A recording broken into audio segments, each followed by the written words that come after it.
ശത്രുത നോക്കുമ്പോൾ കാണുന്ന ആ മനോഹരമായ കാഴ്ച എന്താണ്? അത് ആ ഇസ്രായേലിനായ നാബോത്തിന്റെ മുന്തിരിത്തോട്ടം. അതാണോ അങ്ങേക്ക് അറിയാൻ പാടില്ലാത്തത്? എന്നെ അങ്ങ് വല്ലാതെ മോഹിപ്പിക്കുന്നു സബേ. എനിക്കൊരാഗ്രഹം, അവിടെ ഒരു ചീരത്തോട്ടം. മഹാരാജൻ, അങ്ങ് ഇസ്രായേലിന്റെ രാജാവ് തന്നെയല്ലയോ? ഇത്ര നിസ്സാര കാര്യത്തിന് അങ്ങ് വ്യാകുലപ്പെടുകയോ? ഇസ്രായേലിൽ അങ്ങേക്ക് സ്വന്തമാക്കാൻ കഴിയുന്നതായി എന്തുണ്ട്? ആകുലതയല്ല ഇസബേ, എന്റെ മുഖത്ത് നോക്കി നാബോത്ത് പറഞ്ഞ ആ വാക്കുകൾ. അവന്റെ ഒരു അഹങ്കാരം. ആ മണ്ണ് അവന്റെ പിതാക്കന്മാരുടെ അവകാശം പോലും. ആ വസ്തു വിൽക്കുവാൻ ദൈവത്തിന്റെ പ്രമാണം അവനെ അനുവദിക്കുന്നില്ല പോലും. നിസ്സാരം, ഇതൊക്കെ നിസ്സാരം. ആഹാബ് രാജാവിന്റെ പത്നി ഇസബേലിന് ഇതൊക്കെ നിസ്സാരം.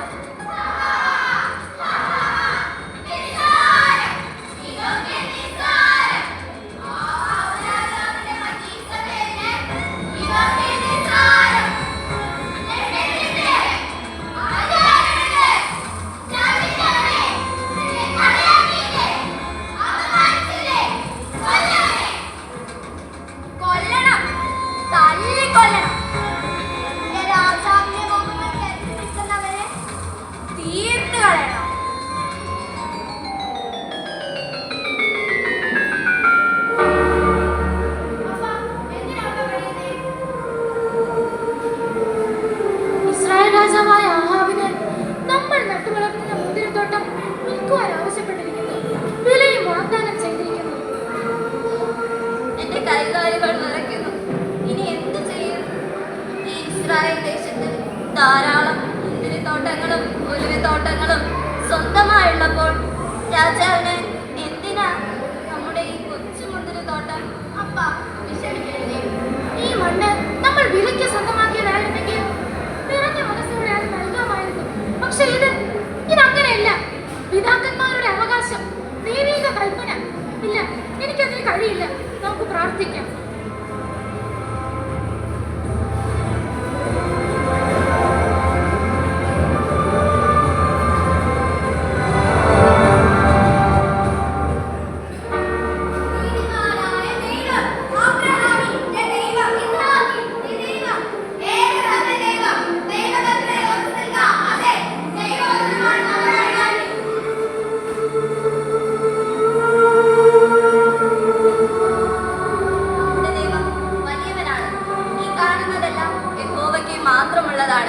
അവിടുന്ന് നമ്മോടും നമ്മുടെ പിതാക്കന്മാരോടും ചെയ്തിരിക്കുന്ന പ്രവർത്തികൾ അവർണ്ണനീയമാണ്.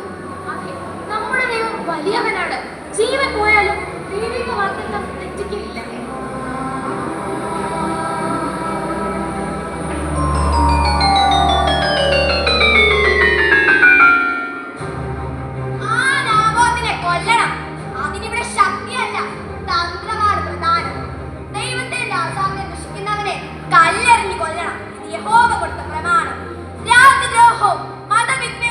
അവന്റെ മേൽ ആരോപിക്കാം. പട്ടണത്തിലെങ്ങും ഒരു ഉപവാസം പ്രസിദ്ധമാക്കുക. രണ്ട് ടീച്ചർമാർ ദൈവദൂഷണം പറയട്ടെ.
നാഥനിങ്ങെത്തുവാൻ സമയമായി നേരനിയും നിദ്രയിൽ തുടരുവാൻ നാഥനിങ്ങെത്തുവാൻ സമയം